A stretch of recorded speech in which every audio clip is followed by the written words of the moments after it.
Hi மக்களே. தமிழ்நாட்டில் தேர்தல் முடிவுகள் வெளியாகிடுச்சு. எல்லோரும் பார்த்துருப்பீங்க. தாவேக்கா பார்த்தோம் அப்படின்னா 100+ வந்துருச்சு. அதாவது 100 தொகுதிக்கு மேலே முன்னிலையில் இருக்குது.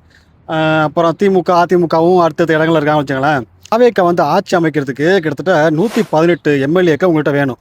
இப்போ அவங்க 100+, அதாவது 108 107 சம்திங்லாம் இருக்கிறாங்க. ஆட்சி அமைக்க தேவையான எம்எல்ஏக்களுக்கு இன்னும் 10 எம்எல்ஏக்கள் தாவேக்காவுக்கு தேவை. ஆனால் அவங்ககிட்ட இப்போ இருக்கிறது 108 சம்திங் தான் இருக்குது.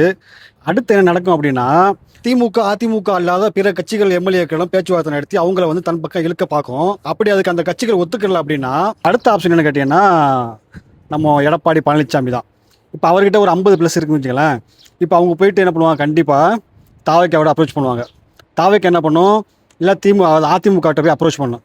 இப்போ அவங்க என்ன 2 பேரும் பண்ணுவாங்கன்னா பேசிக்கிட்டு இப்போ ஏதாவது டிமாண்ட் வைப்பாங்க. அதிமுக விஜய்கிட்ட ஒருவேளை துணை முதலமைச்சர் இல்லாட்டி 2.5 வருஷம் நீ 2.5 வருஷம் நான் அப்படிங்கிற சொல்ல வாய்ப்பு இருக்குது. முழுமையாக எலெக்ஷன் ரிசல்ட் வெளியே வரட்டும், அதுக்கப்புறம் பேசிக்கிடுவோம்.